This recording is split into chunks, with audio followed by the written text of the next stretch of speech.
Here we go. Was that about recording? Yeah, we are recording. Okay. So I wanted to tell you that what I'm going to be talking about mostly is the Jews of medieval Spain, because that's really where the heart and soul of Spain resides. Uh, Contemporary Spain is a wonderful place. I've been several times, and if you haven't been, you should go and you should experience the Jewish world as well as the other worlds of Spain. Jews have been in Spain since the 4th century CE.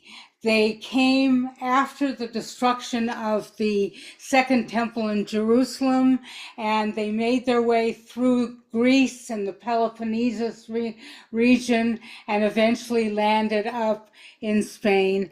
At the time, Spain was not one country, and it really wasn't one country until 1469, when Ferdinand of Aragon and Isabella of Castile got married, and they decided to take the entire Iberian Peninsula and make it one nation, which was España. Until then, you had various kingdoms and principalities, and each one governed itself.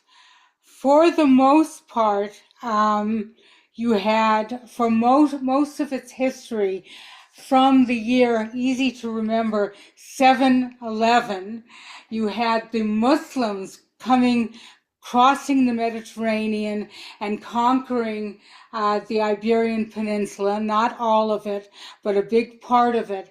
And so Spain, or the Iberian Peninsula, was divided into two big parts, one Muslim and one Christian.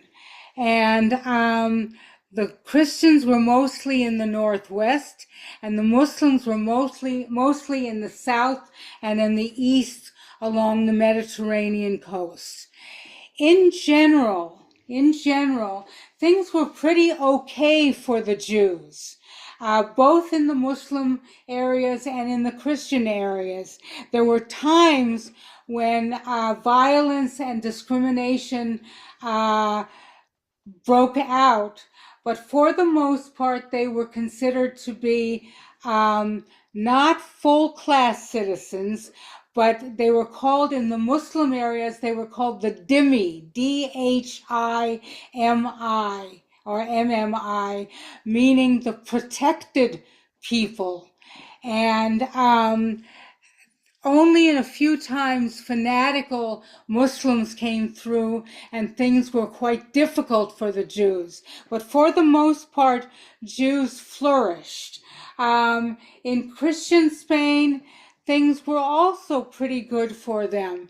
That's why the Sephardi communities do not have as negative relationship with the Iberian Peninsula, except during the Inquisition, of course, which comes very, very late in their residence in the Iberian Peninsula. There was one great 20th century historian by the name of Americo Castro who used to talk about the life of the Christians and the Muslims in Spain as convivencia. Con meaning with, and vivencia from the word vivere, to live, from viva. That the Jews, the Muslims, and the Christians lived together in a vibrant kind of way.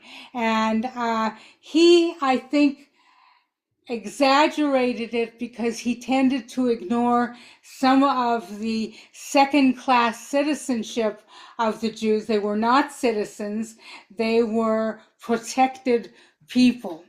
I want to read you a short quote from a 13th century Muslim poet and philosopher, Ibn al-Arabi, because it captures the kind of picture of the life of Spain. He said, "My heart has adopted every shape. It has become a pasture for gazelles and a convent for Christian monks, a temple for idols and a pilgrim's Kaaba, the tablets of a Torah and the pages of a Quran. I follow the religion of love. Wherever love's camels turn, their love is my religion and faith. But this quote evokes the diversity of the Iberian Peninsula. Of course, many of you, if not all of you, have heard about the golden age of Spain, which was from the 10th to about the late 13th, early 14th centuries. This was a time of cultural flowering for the Jews in philosophy, mathematics, literature, poetry, and also in the study of Torah and Jewish law, halakha. It was characterized by intense cultural interchange and cosmopolitanism.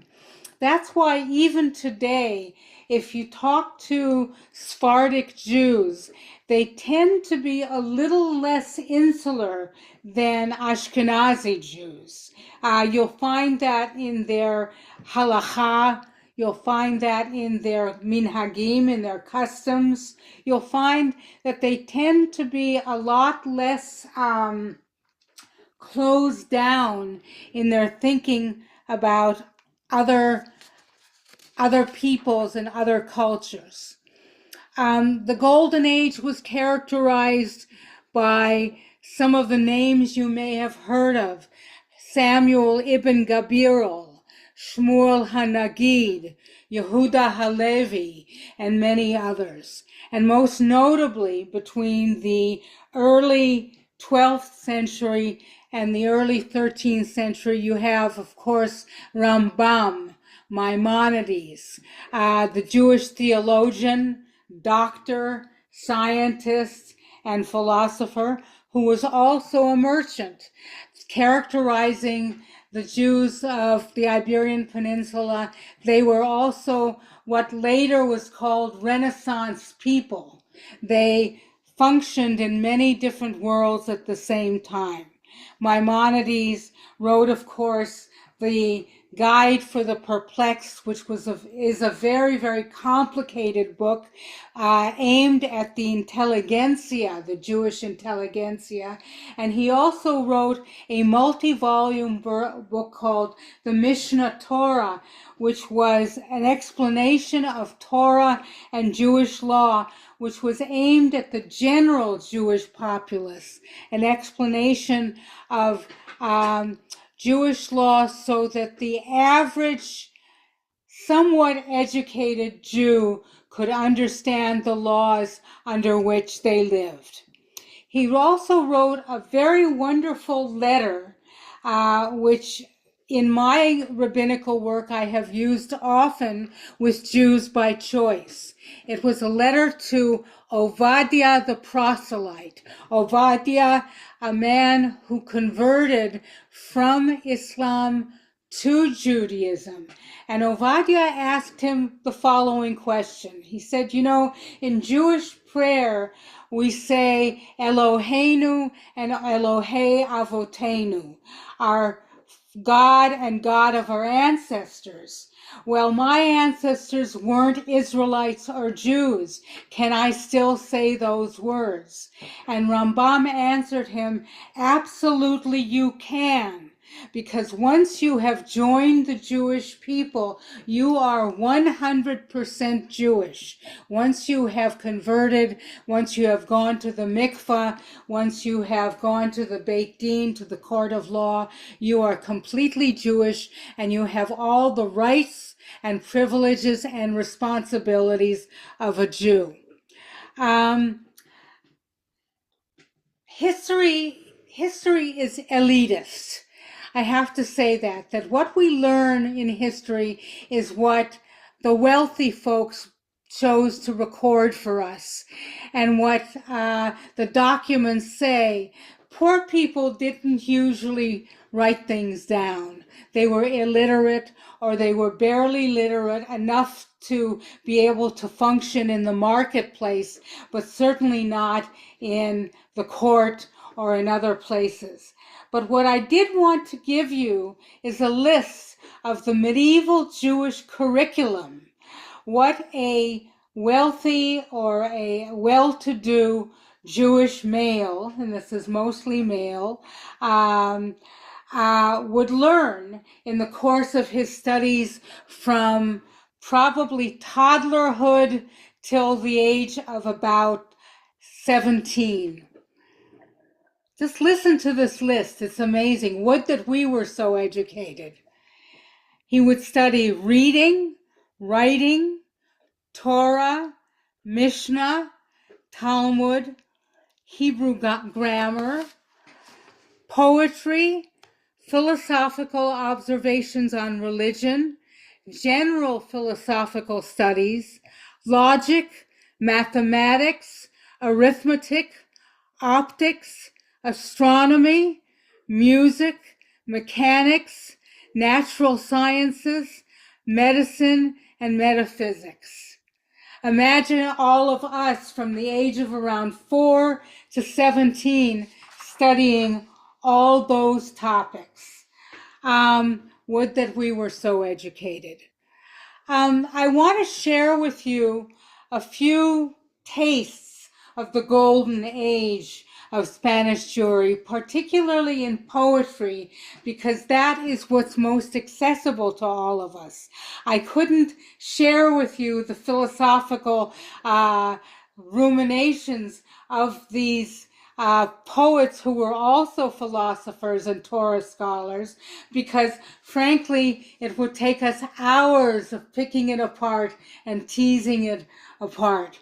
So I want to start with one of the earlier ones, Shmuel ibn Nagrela, or Shmuel HaNagid. Nagid means that he was a representative of the court and was a representative for the Caliph of Granada. He was a philosopher, a poet, a Torah commentator, and he also was one of the few Jews who rose to the rank of a commander-in-chief of the Caliph's armies. He spent much of his life on the battlefield fighting the Caliph's battles against the Christians. So imagine him in a tent with his table, writing poetry, writing Talmudic commentary, and writing philosophy, and then going out and fighting the Caliph's battles. So here's a poem about wine that he wrote on the battlefield. Red to the eye, sweet to the drinker, it is poured out in Spain, but its bouquet reaches India. When it is in the bowls, it is feeble, but once it goes to the head, it holds sway over the swaying heads. The wretch whose heart's blood is mixed with his tears banishes his sorrows in this grape's blood, as the goblets make the rounds, passing from hand to hand. It seems as if friends are casting lots and making new friendships. So this is, imagine the scene of him in his tent on the battlefield writing this beautiful poetry.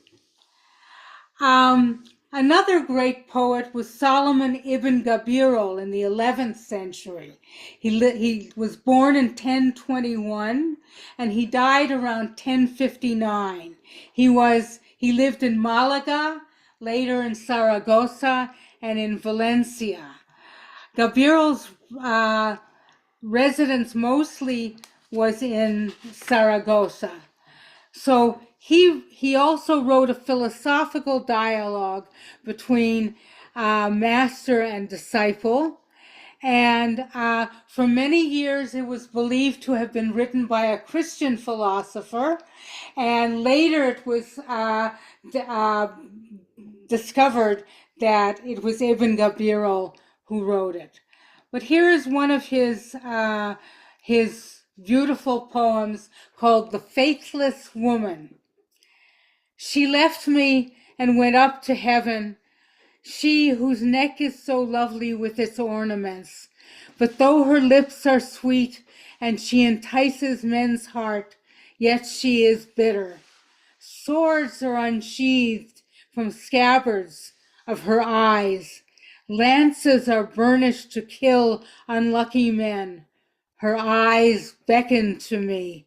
She is as full of longing as a deer thirsting for the running stream. Her arched eyebrow calls to mind the covenant of Noah. She flashes lightning from her cheeks, and when you thirst, she orders her clouds to flood you with crystals. Yes, it's hot. It's hot.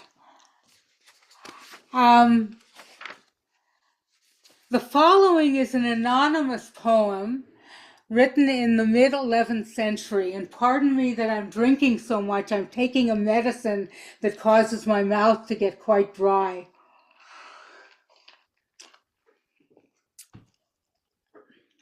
It's called The Ideal Woman. A mouth as round as a signet ring, fit for a royal hand to seal, with teeth that are like crystals or like pellets of hail as they fall to earth. Also a neck like the neck of a deer when it thirsts and lifts its eyes to heaven. Breasts like apples of henna, studded at their tips with a bit of myrrh, a belly like a white doe.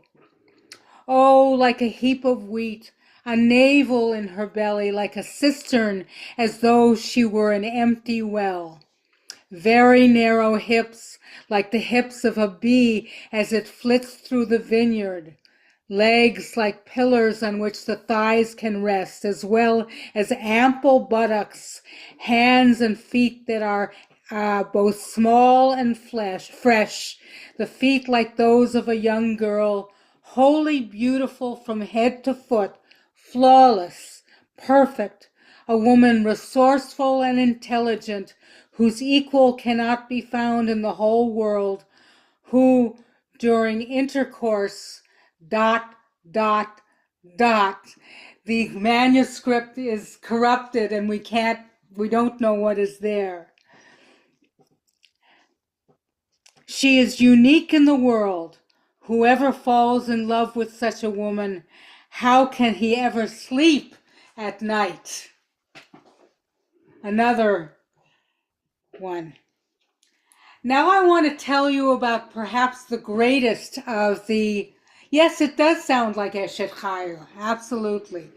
Now I want to tell you about perhaps the greatest of the medieval Spanish poets, and that's Yehuda Halevi. He was born in 1075 and he died in 1141. He lived for most of his life in Cordoba.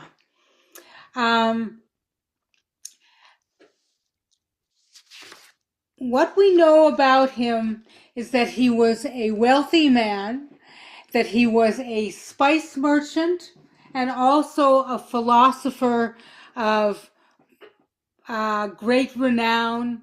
He wrote about Torah, Talmud, and much, much more. But his primary renown is his poetry. He is perhaps the first religious Zionist. That is, that even though with all the riches of Spain and all his own personal wealth and his connection to the Muslim authorities who gave him much privilege, he always yearned for the land of Israel. We can discern in it a gradual but ever deepening acceptance that his life in Spain, despite all its comforts, is exile. And he has an ardent yearning for the land of Israel and a determination to settle there. Halevi comes to believe that both personal and communal redemption can only occur in the land of Israel, and he senses a deepening disquietude about the fragility of Jewish existence in medieval Spain, despite its enticements and its overtly multicultural ambiance. Increasingly, he becomes a passionate messianist. He believes that only in the land of Israel will the Messiah come.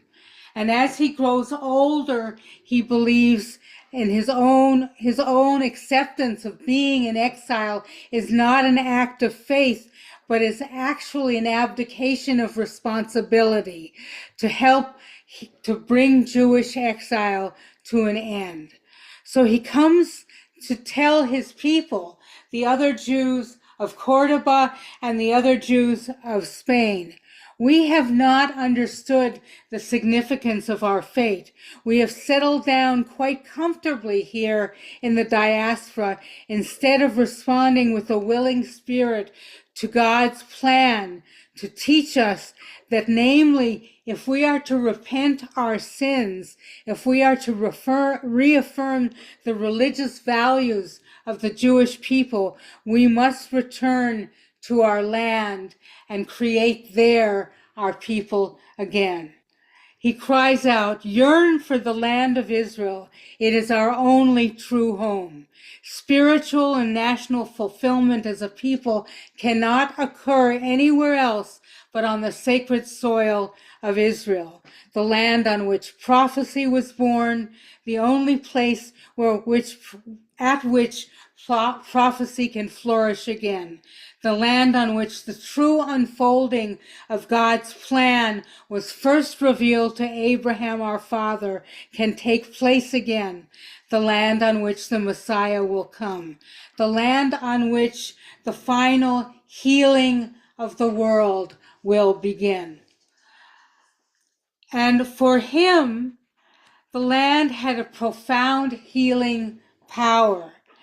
When one breathed the land and the air of Israel and walked the streets of the holy city, so wounded by violence and destruction, some renewal of spirit could take place.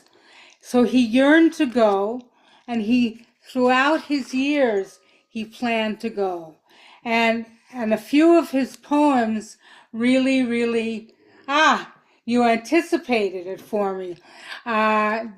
This was not the first one I was going to read, but I will read it because it articulates so well his belief in going to the land of Israel. Libi b'mizrach, my heart is in the east, and I am at the edge of the west. How can I taste what I eat? How can I enjoy it? How can I fulfill my vows and my pledges while Zion, is in the domain of Edom, and I am in the bonds of Arabia? It would be easy for me to leave behind all the good things of Spain. It would be glorious to see the dust of the ruined temple. So he is not looking for material comfort. He's looking for spiritual renewal. And this he gets, of course, by thinking of being in the land of Israel. One more poem of a similar kind is called Ode to Zion. My heart longs for Beit El and Penuel, for Machanaim and all the shrines of your pure ones. There the Shekhinah dwells within you, and your Maker opened your gates to face the gates of heaven. Oh, I would pour out my life in the very place where once the Spirit of God was poured out upon your chosen ones. If only I could roam through those places where God was revealed to your prophets and heralds. Who will give me wings so that I may wander far away? I would carry the pieces of my broken heart over your rugged mountains. I would bow down my face on your ground. I would love your ancient stones. Your dust would move me to compassion. I would weep as I stood by ancestors' graves. I would grieve in Hebron over the choicest of your burial places. I would walk in your forests and meadows. The air of your land is the very life of the soul. The grains of your dust are flowing myrrh. Your rivers are like honey from the comb. It would delight my heart to walk naked and barefoot among the desolate ruins where your shrines once stood, where your holy ark was hidden away. So he asks his co-religionists, he asks his fellow Jews of Spain to come with him, but without very much success. They say that things are good in Spain. Why should they leave it? And he doesn't get much response. So he asks for action, and finally, in 1139, he decides that he's going to take that action himself. And he sets sail from the Western Mediterranean to the Eastern Mediterranean, to Alexandria, on the first leg of his journey to the Promised Land. He writes the following: on the high seas, I look in every direction, and there is nothing but sea and sky and ship and Leviathan churning the deep, until it seems that the abyss is white with age. Deceitfully, the sea covers the ship as though it has taken it by theft. The sea is in turmoil, but my soul is full of joy, for she is drawing me near to the temple of her God. So after he boards the ship bound to Palestine, Halevi encounters inclement weather, and it keeps delaying his departure. And all the ships are going westwards towards Spain and Tripoli and Sicily and Byzantium. And all the ships driven by the east winds set sail without incident. Only the west wind refuses to cooperate. Only the ship on which Yehuda himself is on, going towards Eretz Israel, is delayed and desperately awaiting departure. It does not move. And during these 4 days, he writes poetry praying to the west wind. And he says, this wind of yours, O west, is all perfume. It has the scent of spikenard and apple in its wings. Wind, you come from the store of spice merchants, and not from the common store of winds. You lift up the swallow's wings, and you will set me free. Oh, please do not abandon this ship when the days draw near to its end, or when it begins. Smooth out the ocean, break a path through the sea until you reach the holy mountains and there subside. Rebuke the east wind that whips up the sea and turns it into a boiling cauldron. Bring me home. Bring me home. Sadly, Yehuda never made it home. After his aborted departure, he became ill, and the story has it that a month later, in August of 1141, he died, perhaps of influenza, and it is sorrow upon sorrow for him. But what was denied him in life has been restored to him by the famous German Jewish poet Heinrich Heine, who writes a tale that says that Yehuda Halevi did make it to Jerusalem and did make it to the holy city. And there, sorrow upon sorrow, he was trampled under the legs of a horse of a crusader, and he died there. But at least he died in the holy city. He was reciting, according to Heine, the words of Ode to Zion, Zion halo tishali. O Zion, will you not ask how your captives are, the exiles who seek your welfare, who are the remnants of your flock? Lifkot enutech ani tanim, ve'et echelom shivat shvutech, ani chinor l'chshiraich. I am weeping. I am like a jackal. I weep for your affliction. Now, thousands of years later, or 1,000 years later, in 1967, before the war, the Six-Day War, and the taking of the eastern part of Jerusalem from Jordan, Naomi Shemer, Zichronah Livracha, wrote a song called Jerusalem of Gold, Yerushalayim Shel Zahav, and she uses these same words. She echoes Yehuda Halevi in the yearning for a fully united Jerusalem where Jews can come to the Kotel, to the western wall of the temple again, and feel that they are home again.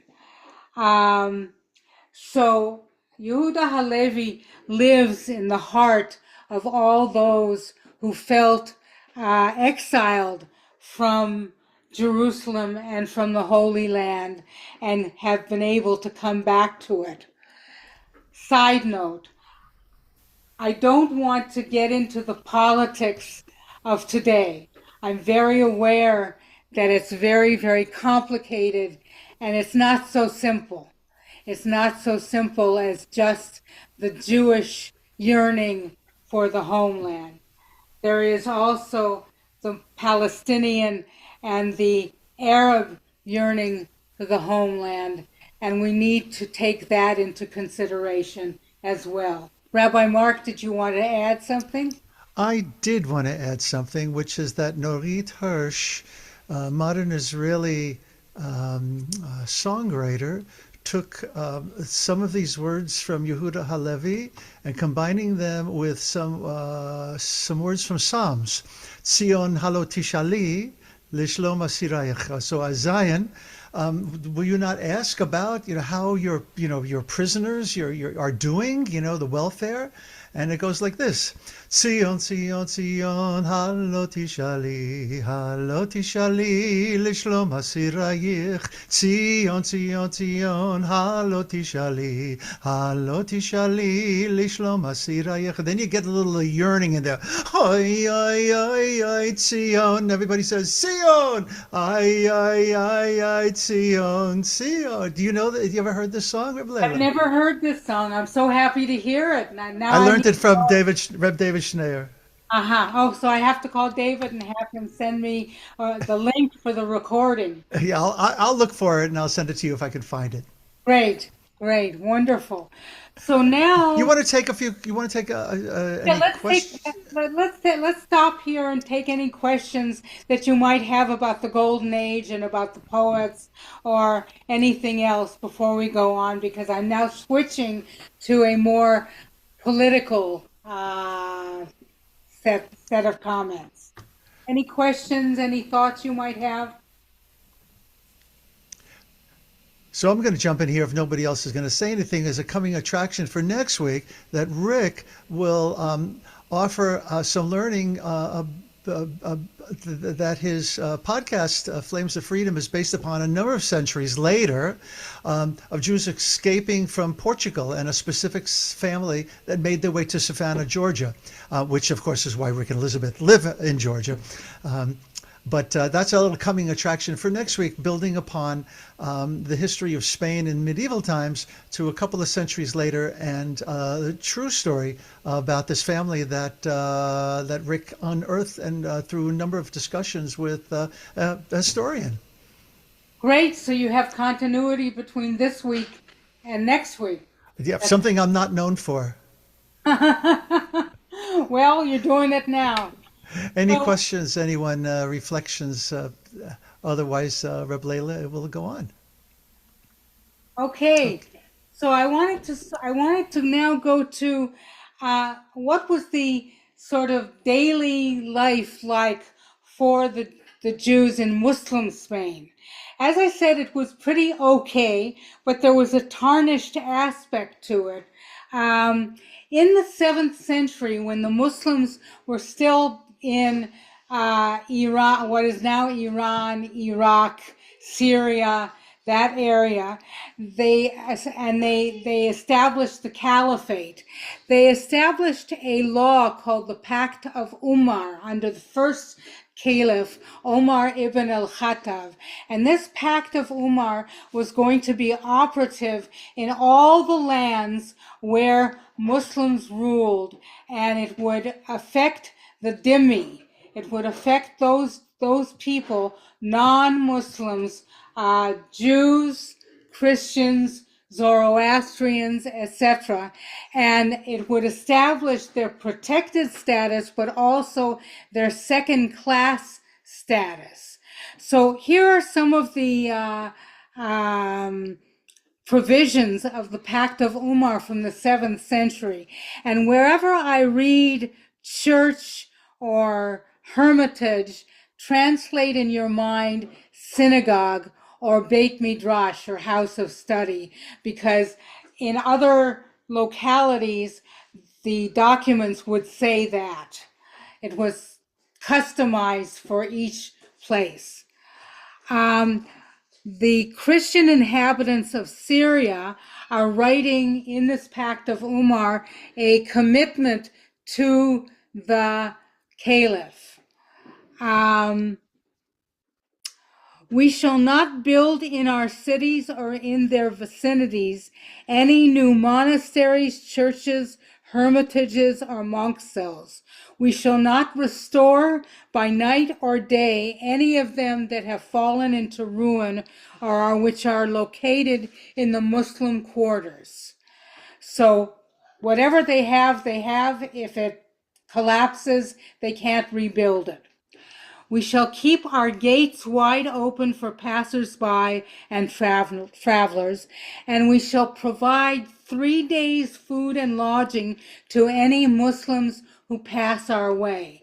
So if a caravan comes by and comes into our quarter, into our neighborhood, we need to provide them with food and lodgings.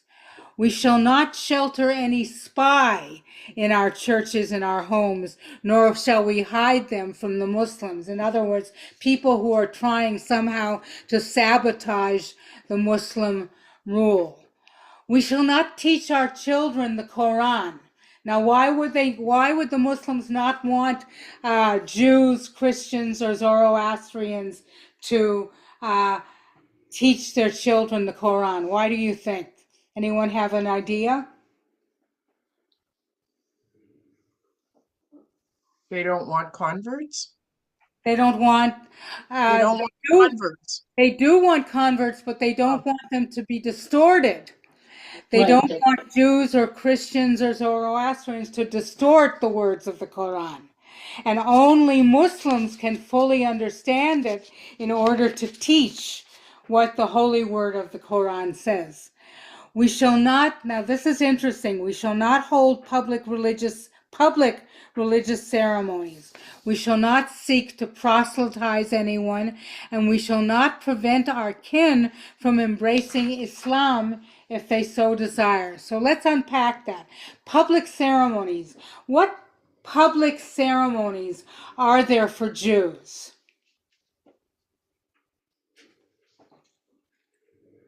What is a ceremony that is not always contained within the walls of a synagogue? A wedding?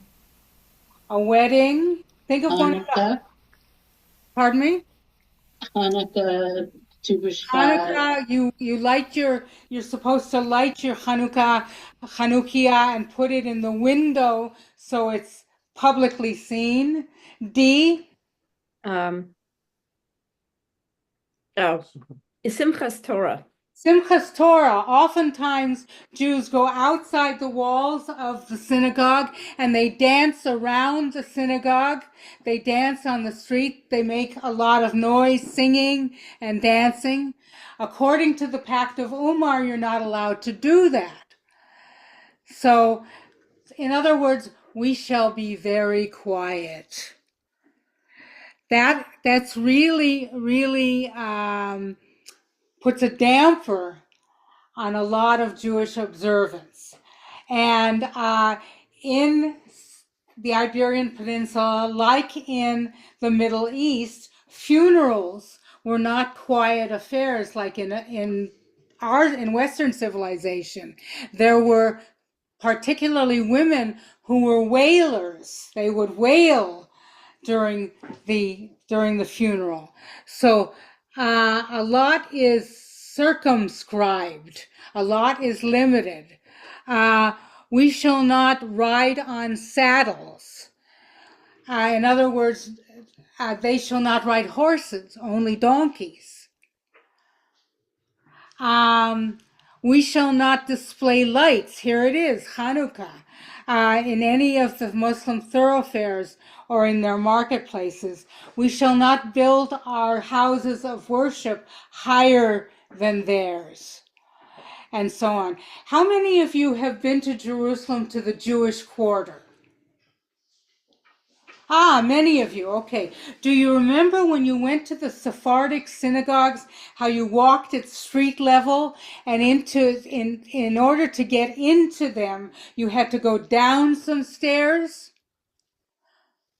And the dome of the Sephardic synagogues was at street level.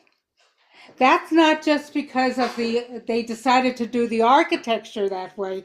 They did it because those buildings were originally built during Muslim rule, and they wanted to have a full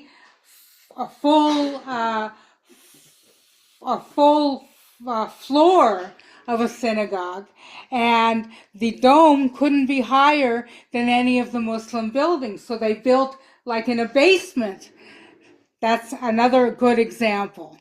While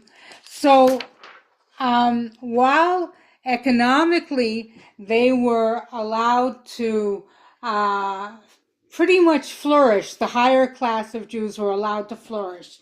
They were allowed to study. They were allowed to have this amazing curriculum. They were allowed to comment on Torah and Talmud and philosophy and all these other things. They were not allowed to be ostentatious. They needed to be quiet. Even in medieval Christendom, to some extent this was true.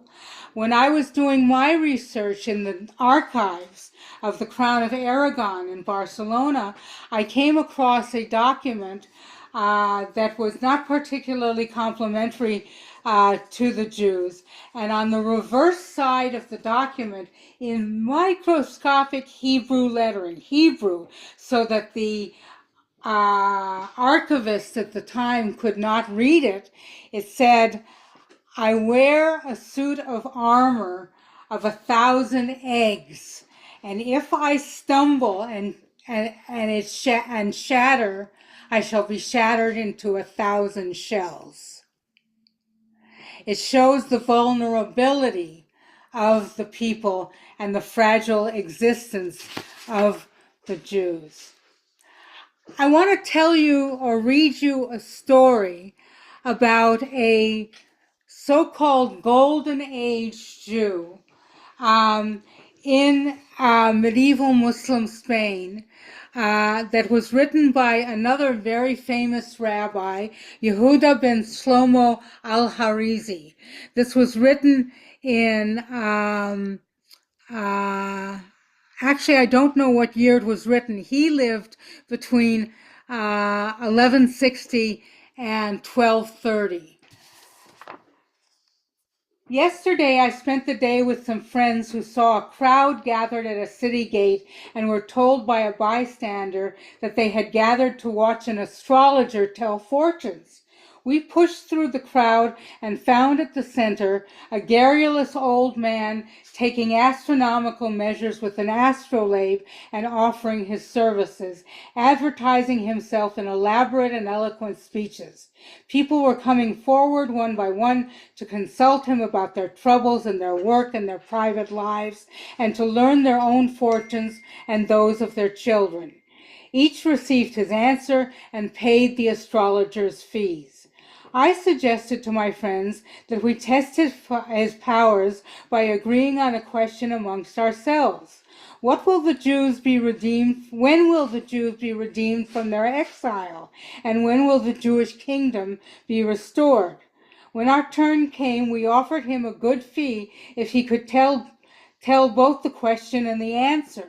The astrologer performed certain rites with sand and lifted his astrolabe. He seemed ready to reply, but instead of launching into his customary eloquence, he sank into a profound and ominous silence. At last he turned a furious face on us and exclaimed, "I swear by the creator of the radiant light, the sun and the moon, and every constellation that rises and set, that you are neither Muslims or Christians, but members of a despised and lowly people. Could you be Jews?" "Rightly spoken," we replied. He launched into a harangue, accusing of us of asking about the end of time and history, of wishing for the downfall of the Islamic kingdom, and rebelling against the state.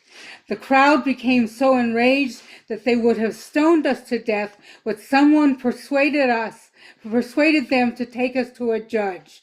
The Qadi, the judge, was a sensible man who saw that we weren't revolutionaries, but just young people out on the town enjoying ourselves. He kept us in prison overnight until the crowd dispersed, and in the morning sent us on our way. A narrow escape, thank God.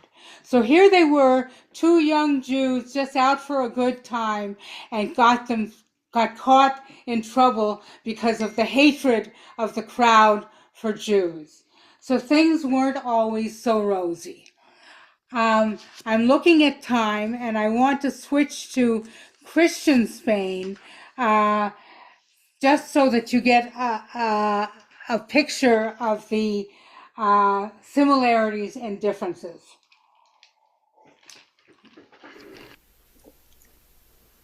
Any questions so far?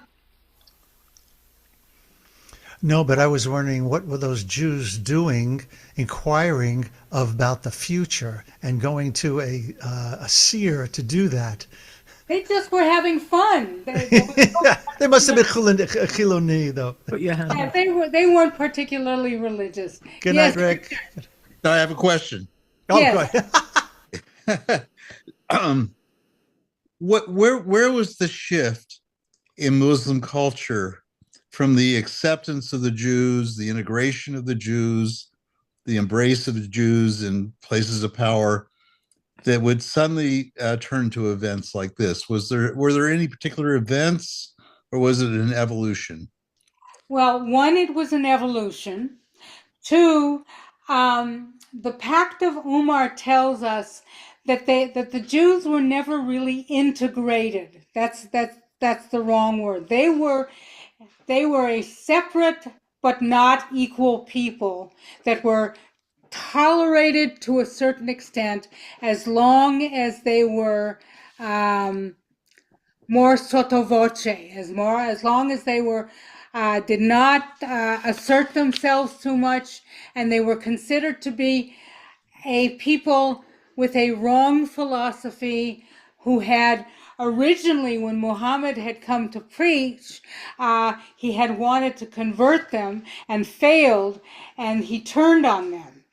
So there was always a kind of negative view of them, but tolerated, but not so well liked. It was more of an evolution, and what we had later in history of real hostility came much, much later. Okay, thank you. So up in the north, in Catalonia, where Barcelona is, where Saragossa is, where the border with the Pyrenees is, that area was called Aragon. And Aragon was under the leadership of princes and kings. And I want to tell you about one particular king, Jaume, or King James of Aragon. I'm very aware of the time, and I won't do justice to it, but what I want to say is that the Jews there were in a similar position of being well tolerated, particularly the wealthy ones.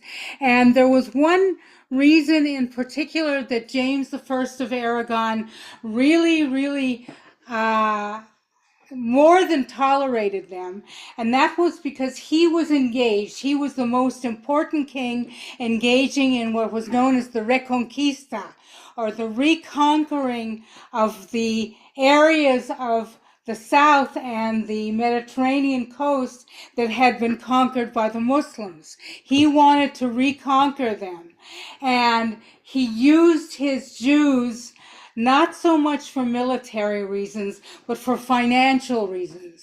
The Jews were, a large segment of them were wealthy. They were money lenders, but not usuriously so.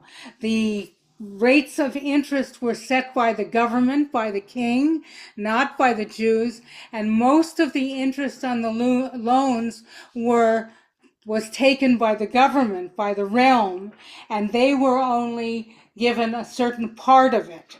But he treated them well.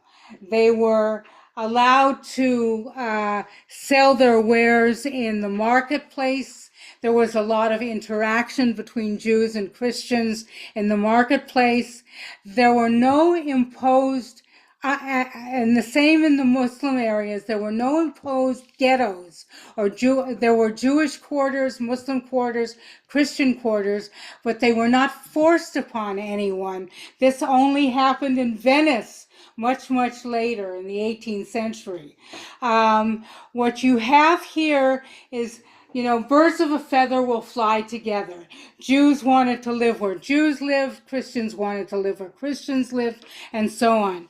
But you often had situations where, for example, in the Jewish quarter of Barcelona, there would be a wall, and right on the other side of the wall, a Christian would live with his family. So they interacted on the streets of the cities, and this wasn't only in Barcelona, but this was all over in the cities and towns of Catalonia and Castile as well.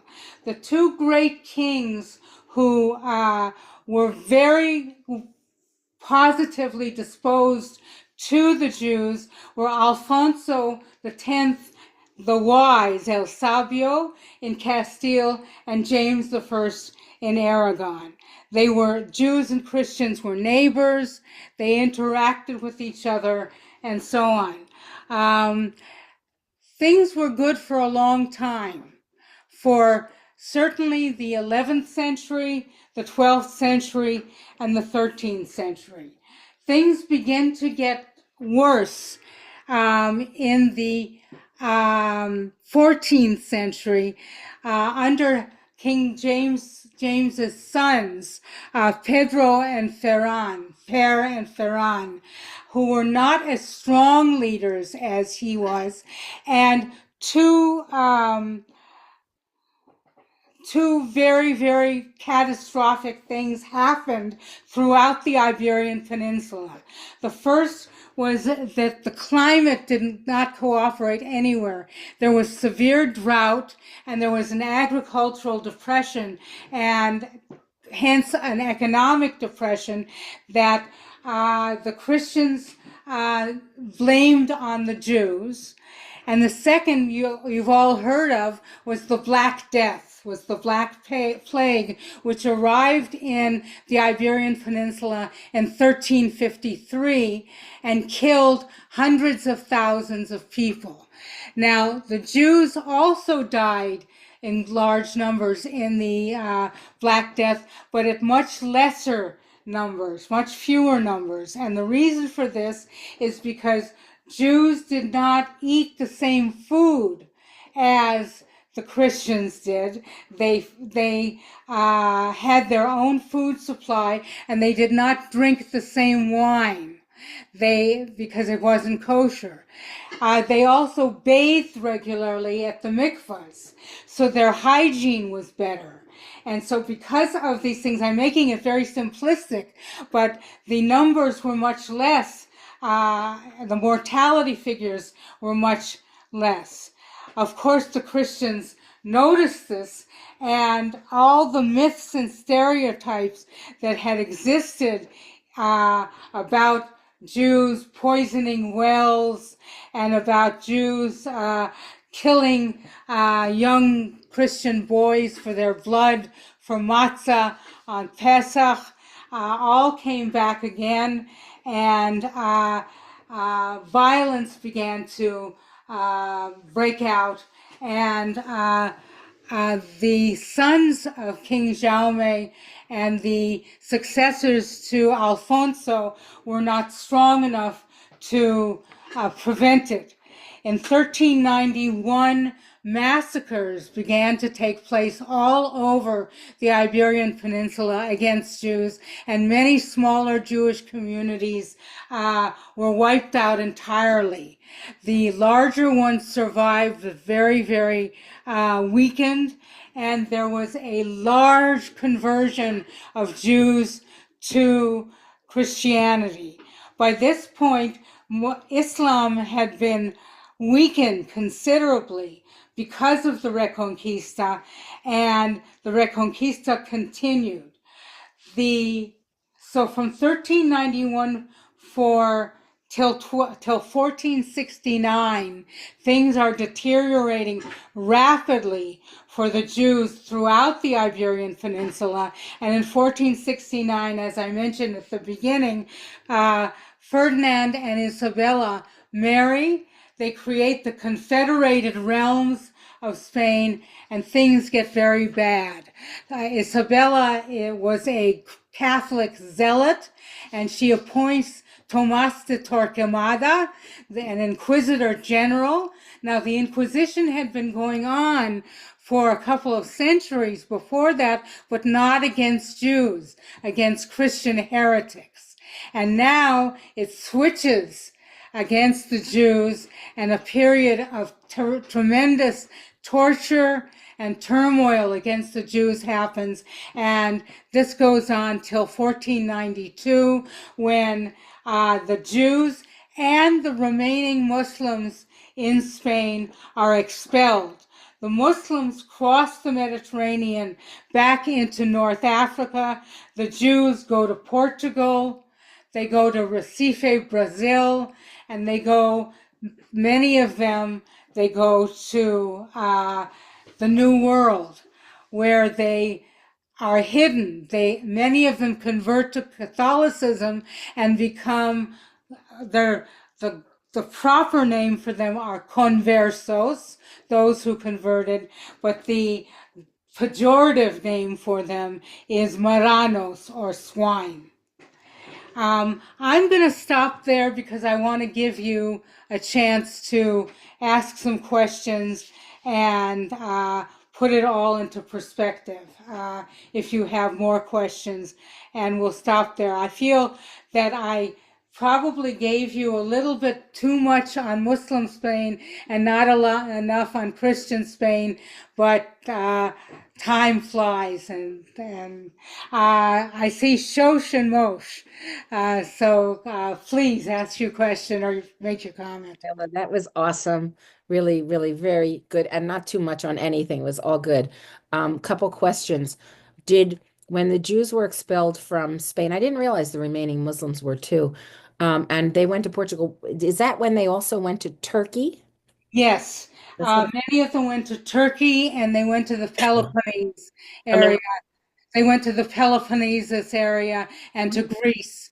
And so you now have some very, very large communities that are going to start flourishing in Turkey and in Greece. Although there already had been communities in those places, their numbers swelled. Yeah. And the other question I had, because we were fortunate enough to go in 2019 with Ayala Tours on a cruise all the way around the whole Iberian Oh, Peninsula. wow. It was amazing. Learned a whole lot about Sephardi culture and Ladino, even language, even. Saw the Ibn Gabirol statue in Malaga. Uh-huh. Um, Learned a lot, which I knew nothing about in where was it? In the Shuetas in Yes, where am I talking? In Mallorca, right? Norca, yes. And that was the whole. Can you speak of that a bit? Do you know much? Well, I don't know as much about them, but what I can say is that they were part of the Kingdom of Aragon. And Hmm. so they were ruled by King James, and the same tolerant laws of being able to interact with their Christian counterparts was very great. The Chuetas were not isolated in the society at all. All of them, all the Jews were multilingual. They spoke the old Castilian or Old Spanish of the time, which eventually evolved into Ladino. The educated Jews also read, and some of them spoke Hebrew. And in the most Christian areas, the educated also knew Latin. So they were very, very educated. But I don't know as much about the Chuetas as I would like. It was a subcategory of what I was studying, and I didn't really research them as well. I believed, like Maranos, Shuetas also means pigs. I think both. Yes, Yeah. yes. So, which thank is which is why the Chuetas themselves call themselves Judeos Mallorquins, you. Mallorcan Jews. Sure. Thank you. Yes, Richard. I was wondering if you could share with us a little bit about the disputations that were beginning to occur that I think is a very interesting phenomena, especially in the late 13th century in Sure. Barcelona with Nachmanides. Sure. I'd be happy to talk about that because I actually was very lucky. I was studying, my dissertation was about the Jews of Barcelona in the 13th century. And so I had the good fortune of seeing the actual documents that were generated after the disputation. The Dominican friars were very, very influential in all of this. They pressured King James, King Jaume, to have this disputation because they wanted, their primary aim was to convert the Jews to Christianity. And the first target was the Jewish community of Barcelona because it was the largest. The entire population of Barcelona was, of all the religions, was 18,000, which was a huge city at that time. The Jewish community was approximately 2,000 of that, which is a very, very high number. So the Dominicans wanted to convert them, and they recruited a Dominican friar by the name of Pablo Cristiani, who was himself an ex-Jew. Now, one of the things the Dominicans had done is they had successfully converted quite a few Jews to the Dominican friarhood, to the monasteries. And those were Jews who were familiar with the Talmud. So they thought that if they could find in the Talmud evidence of the truth of Christianity, they could convince the Jews of Catalonia to convert to Christianity. So King James summoned the greatest rabbi of Catalonia, who was Ramban, with a nun, not Rambam, Rabbi Moses ben Nachman of Girona. And he essentially said to him, you need to come to Barcelona and debate with Pablo Cristiani the truth of Judaism and the truth of Christianity, and basically answer the following questions. Number 1, has the Messiah come? Number 2, was Jesus the Messiah? And number 3, will Jesus come again? So Ramban didn't want to do this, but he had no choice. So he came to Barcelona in the summer of 1263, and the notables, the Christian notables, were all gathered, as were the Jewish notables, and they started the disputation. But one very, very key point, Jaume was a lot more liberal than the Dominicans realized, because when Ramban came, he asked for one thing, that he would be allowed to speak freely, that there would be no limitations placed on him as to what he could say. And Jaume gave him that permission. So the disputation went on, and for each of those points, Ramban refuted Pablo Cristiani roundly. How do we know this? In the archives, there is two pages of parchment of the Christian account of the disputation. And essentially it says, we came together in the summer of 1263 of the year of our Lord, and we disputed these 3 things, and we won. That's basically what it says. Ramban, on the other hand, wrote something like 90 pages in great detail, outlining every argument that was given by the Christians and every argument against the Christians that he made. So how are you going to assess who won? But based on that document, which was replete with details. Now, what happened afterwards also is an indication of that, in the sense that after the disputation was over, the Dominicans exacted from Jaume, and the reason they had so much influence over him was that the head of the Dominican order, Raymond de Peñafort, had been King Jaume's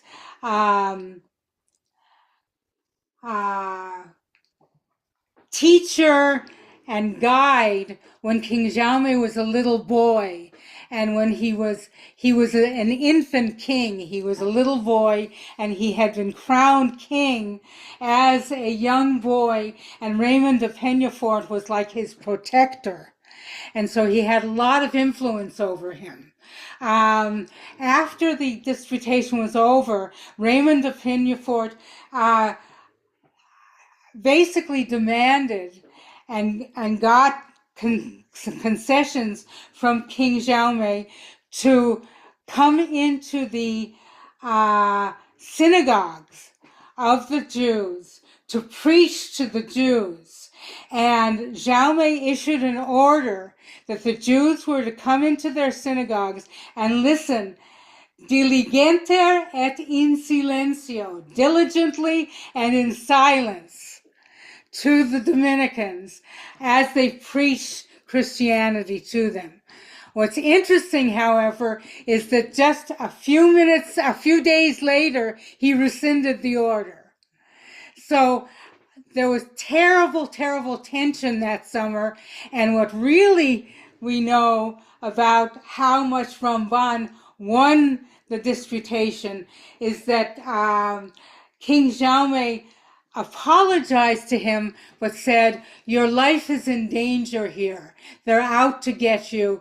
And eventually Ramban left Catalonia, sailed to Eretz Israel, and established a synagogue and a yeshiva in Israel. But he could not stay in Catalonia because he and his family were in danger. And this was the most important interfaith hostile event in 1263 was the disputation. And I thank you for asking the question, because it was. I also want to mention to you that there is a film called The Disputation. You should Google it, and it's on YouTube in 5 15-minute segments that you can watch together. It's a very old film, but it's worth seeing. I think, Dvora, you may have seen it if you took that class. I don't know if you saw it yet, but if you take the medieval section of belonging, identity, community, you will see that film. And it really evokes the atmosphere and the questions of the disputation.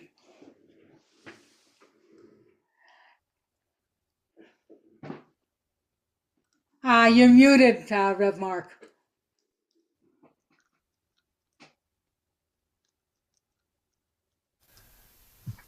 Everything stopped working. Rick, are you inspired now to write the play after that? A play was written, and it was performed, and it was even performed here in Washington, D.C. with Theodore Bickel. Yeah. But I've been thinking about doing a more contemporary version of the play. So we'll see. Oh, that would be great. That Yeah. would be great. Yeah. Only one other piece about that from my reading and research on it was the king protected him and allowed him to speak whatever he wanted to speak. And the bishop is the one who requested that he write his notes up. And when he turned in that written document, that was perceived as heresy. Yes. And they went they went to the king and said, he's a heretic. Look, he wrote all this terrible stuff, and it put the king in a bit of a political bind. And I think that's when he suggested maybe it'd be better you get out of town for a while. Maybe you get out of town, get out of Dodge. Exactly. Yeah. Exactly. All right, Shosh Mosh, let's bring it home. We were also taught, and I think it was some years later, that when the dust had settled, some of the conversos wanted to go back to becoming Jews, and the Jews in power said, well, you have to go through the whole conversion, teaching and testing. And they said, but we were Jews.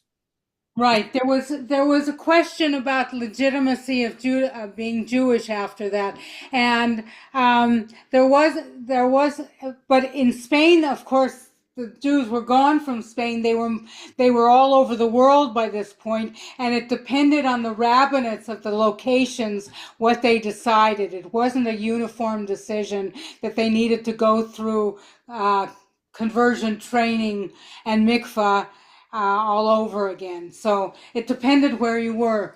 The Jews of the Netherlands were actually quite welcoming. Because many of them after 1492 went to the Netherlands, and there was a very strong Sephardic community there already. Thank you. Wow.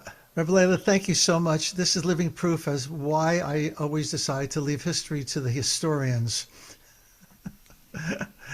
And I think I kept my promise, right? That now we feel like we have lived through those centuries, and so grateful to you, Reb Leila, for your generosity and being with us tonight. It's part of my dream to bring more of my teachers from the Aleph world to share what I learned from them with this amazing community.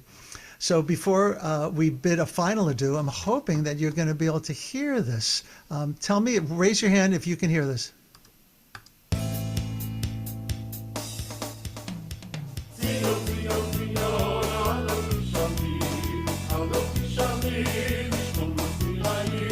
Zion, Zion, Zion, halo tishali, halo tishali, lishlom asirayich.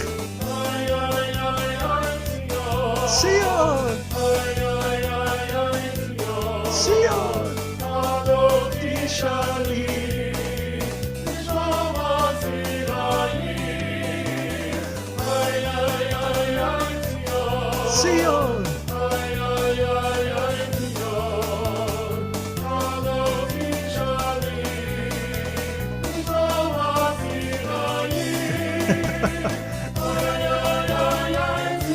I'll send the link to all you hear.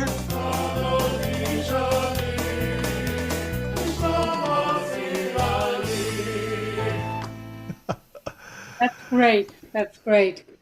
The words from the Psalms go to the Middle Ages, go to the modern period. It's all Yeah, continuous. it's true. Thank you. Thank you. Thank Thank you. you. Thank you And so much for giving me the forum to talk about my favorite subject. So, Amen via Amen. Next week, set your calendar, same bat time, same bat station. Rick will present next week on Flames of Freedom. Go to it's available, download on the podcast. You don't have to download it. You can go, Flames of Freedom, and you can listen to it. And so you're prepared for next week. And otherwise, tomorrow, as I mentioned, is Haf's, tomorrow night, Haf's yard site. And we'll be on Shabbos. We'll be talking a little bit more in depth about Haf and sharing him with many in our community now who don't know who Haf was because it was 2 years ago already. So it's never too early to say good Shabbos, everyone. You'll be happy to know, those of you who are coming to the retreat, we have 45 people coming. And the a preliminary schedule is up online on the website if you want to go there and look at it so you can get a taste of what's to come.